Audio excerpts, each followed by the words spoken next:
It's going to cost us quite a serious bit, I think. We'll probably be up close to £4,000 fixing this. Not that we're worried. We do have that amount of cash, but still.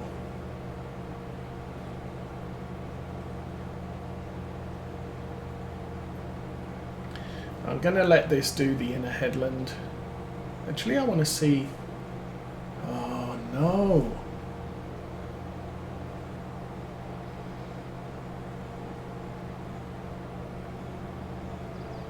That is too close to the edge. At least to start the second headland. Now, it should be doing round headlands from here on in, and it is going to miss those patches in the corner.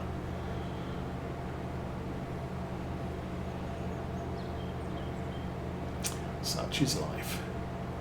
Well, like I said, I'll probably do the end row headland.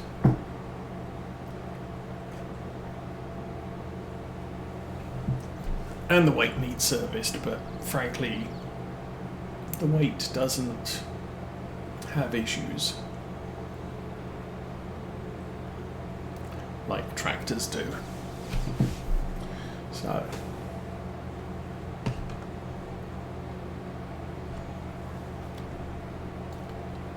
as I said, I'll let this finish the inner headland, and as I said, I'm going to come back and I'm going to get those bits it's missing.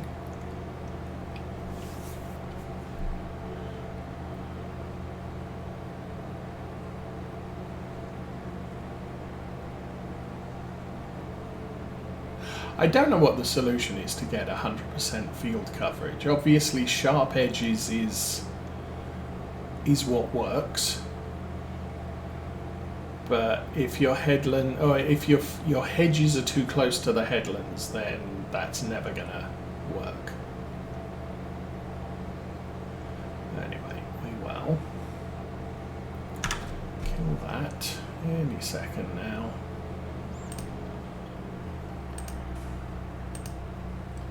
Here and done, and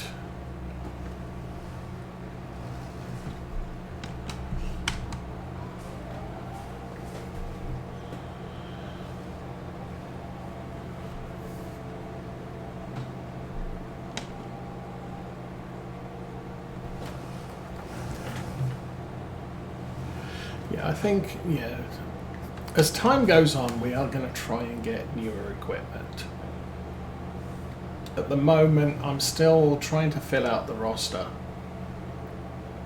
And then as far as unpowered equipment goes, like mowers and what have you, buying used is not a big deal because they're not in use all of the time, just some of the time. And so... yeah, of the 50 hours we do with the tractor, we probably only do a third of those with the mower. Mostly.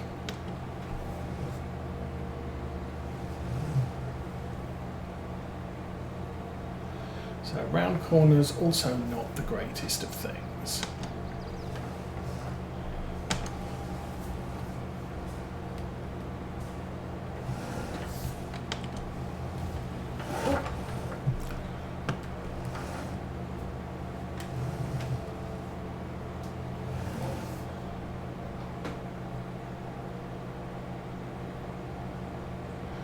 Get all the bits.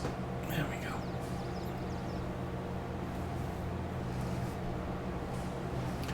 go. I've got a program in my mind that I'm effectively driving forwards in reverse gear as opposed to I'm not driving in reverse because the steering is reversed in this mode. If I was doing this with the Axion, I'd have to reverse all the steering control, mentally reverse the steering controls as well. Alright.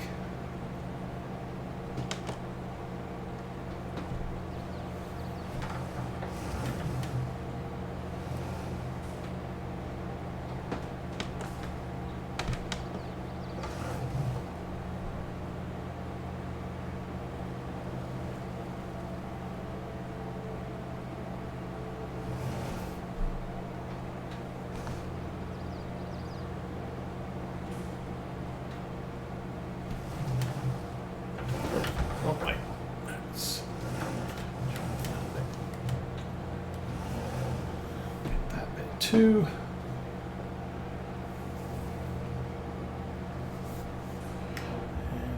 jump in the cab. I've never actually done this from the cab.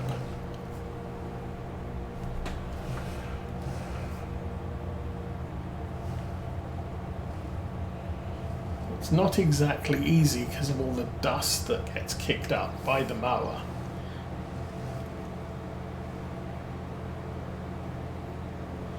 That's part of the dirt. What's it? Realistic dust or something like that. Now there was a change to the smoke mod that kicks out all the crud from the exhaust. I don't recall what the changes were. About 4 or 5 mods were updated this week for some reason or another that I use. There are a lot of mods updated this week that I don't use.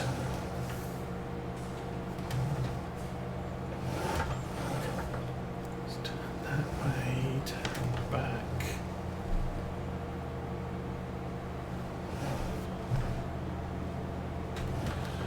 And this should get us finished off.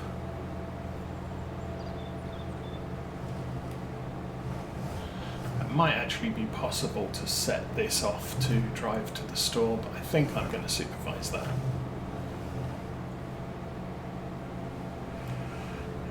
Maybe close to... see, rounded corners on the fields themselves aren't too bad. How's the Valtra? The Deutz has a minute to run. So, we'll do that. Turn the seat around. So Deutz is almost finished. That can come back to here. I think I'm good to drive out of the yard. Out through the yard, should I say. Actually, I think this is the through the yard to the way out. I'll get back to the store and get them to take a look at this tractor, then go mow the last field.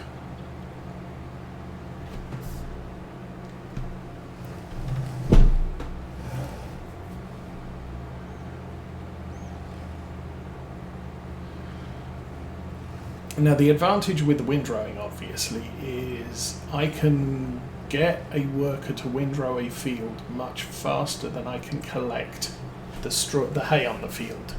So what we're going to end up with is the rowing will be getting away from us as we collect the hay. First field again is going to be a totally random, is it the one we get paid for or not?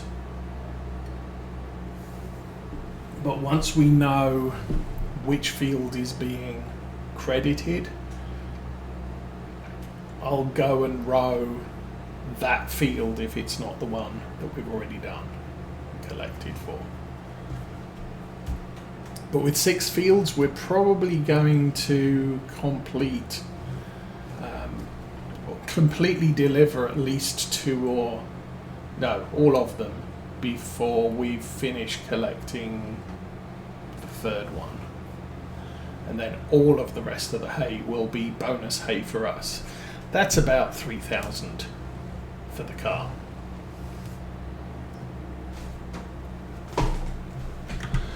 Okay, and we'll have him check the blades on the mower too, because that's getting down there. 31 to fix the weight.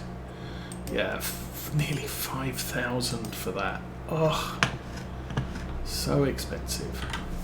Okay, last field, good, saving, is the one just north of there. And as expected, Deutz finished.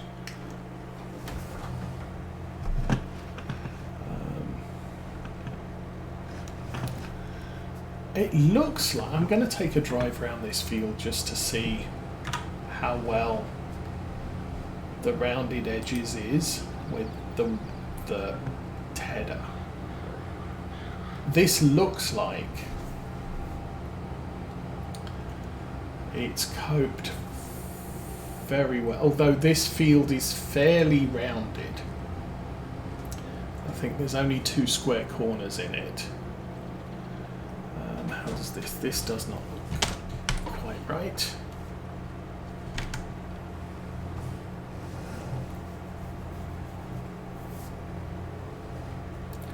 So rounded edges is okay. I'm guessing if I actually did rounded edges with a cedar, then everything from that point onwards would generally not have an issue with the whole windrowing thing. Or, sorry, the whole harvesting and what have you.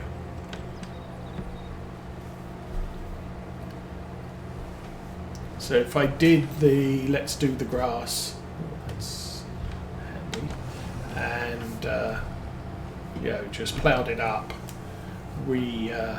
replanted it, but replanted it using rounded edges, maybe that would be a thing. Okay, we are here, clear, course.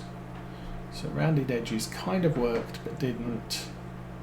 Square corners don't. So I'm going to leave this with 2 headlands, generate the field, escape, cancel back, and we are starting right here.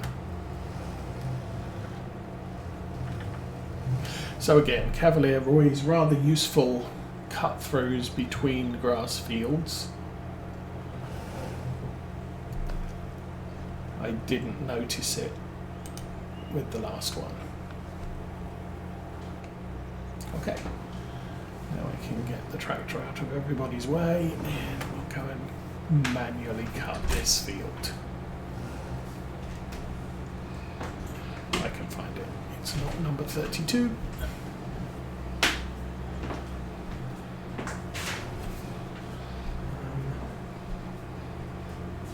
Okay, that's just a grass patch. This is a grass field. So, turn off course play. We're not going to be using this. I am going to be doing GPS.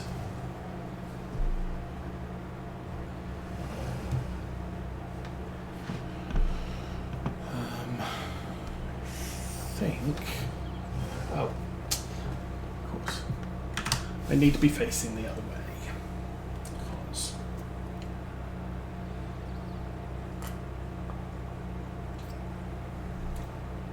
and the camera now needs to be looking the other way. Alright, let's unfold that. Unfold that. Thank you. Position this round about here. Now there's no point in me running too wide because the tedder will never, the tedder will not run wide of the field. But, okay. GPS is communicating. Set A, 90 degrees. Back. Lower the mower, lower. And turn it on and drive backwards. Okay, actually this field's quite good. It's got a huge headland to the right there, which wouldn't be a problem for course play.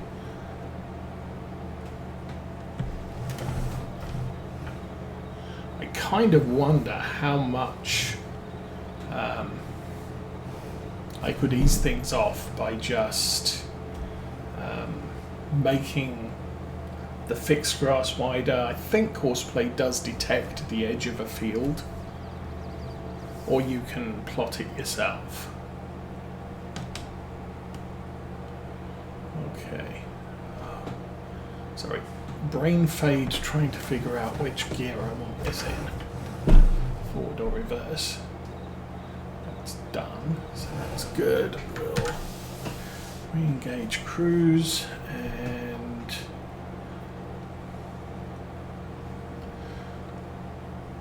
to there. Okay, so this shouldn't take me long to do this. Already down a percentage point on the tractor and the weight. The mower not so much, and that's because the mower has far fewer hours on it.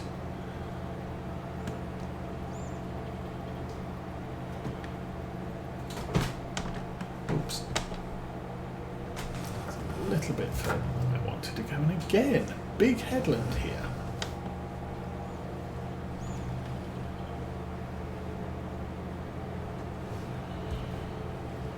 So, I will do, I think I'll probably get away with one headland here. How's the Deutz? The Deutz has 10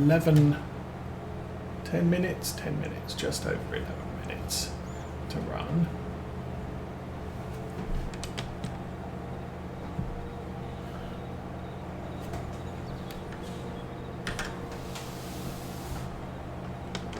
Oops.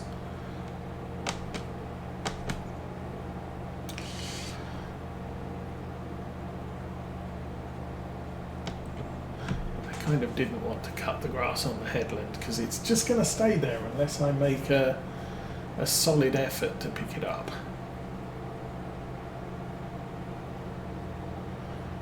Still.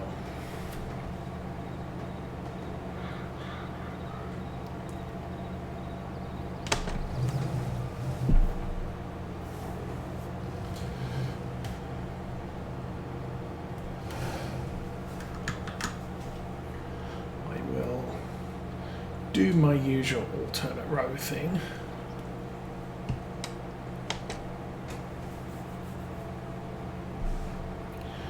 Primarily because we end up going that way across the field and then we end up down here when we're done. Oh. So we're at the cloudy part of the day. It will be sunny later. And it's already after lunch.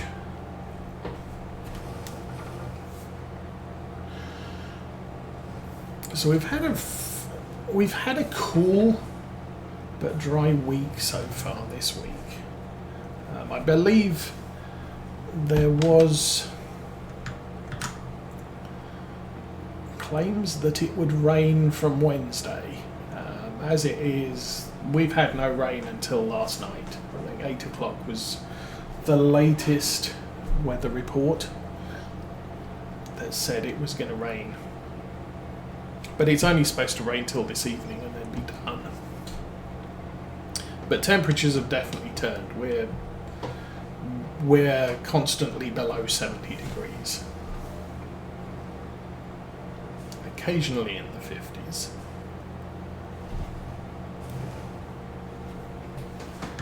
So Wednesday, Mrs. Osa did the what we expect to be the last of the cutting the grass in the yard. So that's all short. She wanted to get it done because she doesn't like spikes of grass sticking up above the snow layer when it snows. She likes to just see a white carpet of snow.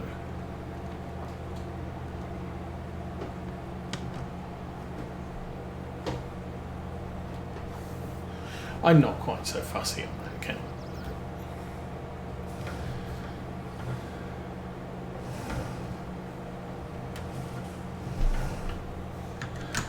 And at the moment I have some absolutely amazing pain in my lower back. So I have a doctor's appointment.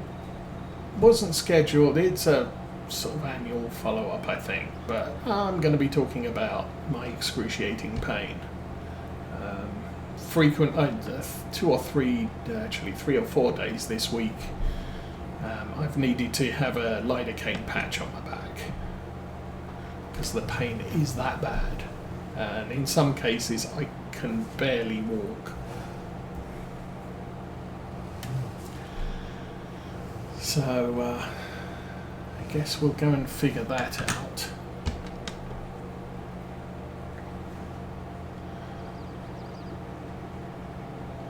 which may mean a load of scans and all the rest of the stuff, which is going to be annoying as all get out, because I'm going to have to use vacation time to get x-rays and all the things, because it's like an hour's drive to an hour's drive back, usually sometime in the middle of the day. So it's like, do I want to work for 2 hours, take 4 hours off, and then work for 2 hours at the end of the day? General answer to that is kind of no. If I've spent the day sitting around in a hospital waiting for an x-ray, the last thing I want to do is rush home and do work. So those usually end up as a day off.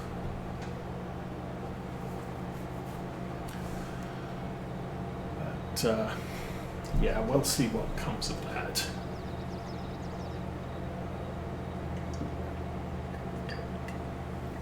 Sorry. That's the last of the tea, which was getting a tad cooled.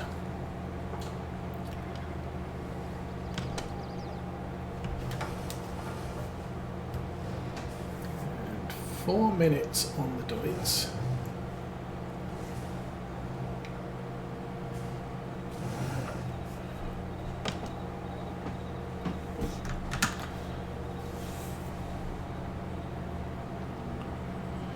So yeah, that's pretty much all the stuff. Oh no, the kids are not here today. I am guessing it's half term. They're up with their grandparents, and that's usually what happens when they're off school for long weekends and school holidays.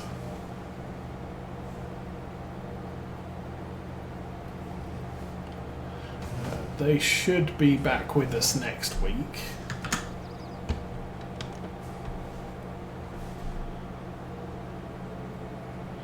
Which is good. Next weekend we have Teenage Osa has a thing at church late. Sort of evening time, 6 o'clock onwards. Which may mean, it's going to be so much eating out. If we've got the other kids with us, then what usually happens is we'll take her, drop her off, possibly go out to eat, and then pick her up later. But on Sunday, one of her siblings, adopted siblings, so someone she's not related to, but one of her siblings is part of the family, is having a birthday. So we will be going to that on Sunday afternoon, which again probably means we'll be going to church, we'll leave church, and then we'll need to eat out because we have to travel quite a distance. We're probably looking close to 100 miles each way.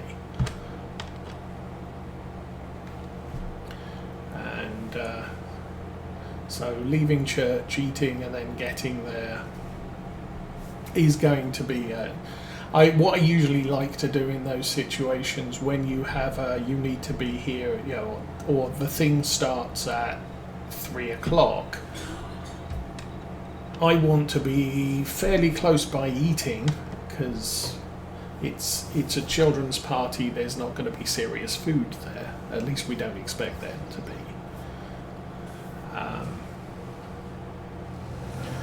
So I'll eat somewhere conveniently close, and then we can time finishing up eating, paying, and what have you for the 10-15 miles further that needs to be travelled. We did that when we were visiting with Teenage Osa before she was adopted by us. We'd travel out at lunchtime and have lunch, and then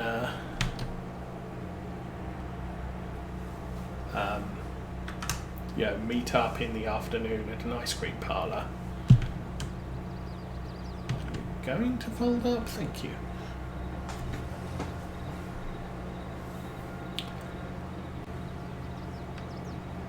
But it's, yeah, again, it's much easier, especially since there's so many roadworks between here and there. The journey could take an hour and a half, it could take an hour. It could take, 40 minutes. So by doing, oh, hello, squashed a man. By leaving sort of hour and 40 minutes early, we can get to a point, eat, we know how quickly we need to eat, so we can gauge whether we're stopping at a sandwich store or a sit-down restaurant. And then it's 10 minutes drive to where we're meeting up, which is, I like that. When I'm travelling overseas, you've got to get to an airport. I prefer to travel to the city that the airport's in and stay overnight at a hotel than I do getting up at 3 o'clock in the morning and driving to the airport. Because one, I'm miserable, and two, I'm stressed because I need to get to the airport by such and such a time. And it just makes so much more sense to be rested, relaxed, I've had a nice breakfast, and it's a short walk or a taxi ride or a couple of stops on the train down to the airport, and it drops me right in there. In fact, normally if you stay at a hotel attached to an airport, there's usually a shuttle bus, so you can come out and just catch the shuttle bus down to the airport.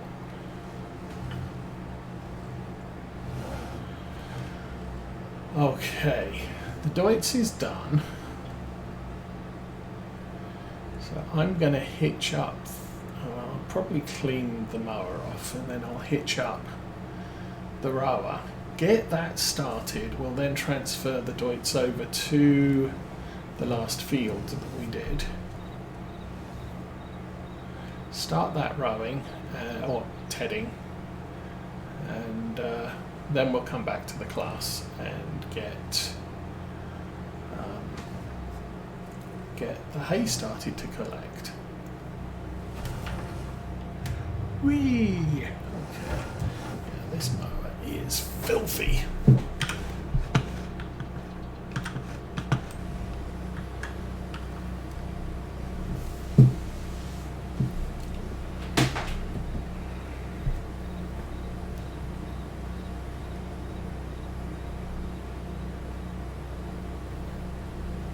There now, nice clean mower. Not too worried about the tractor's cleanliness.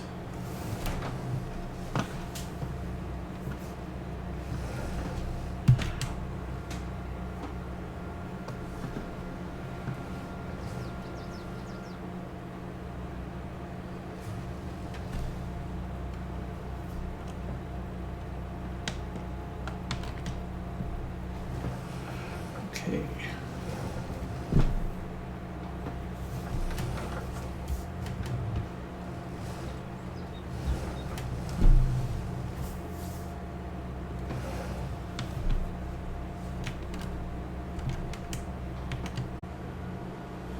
All right.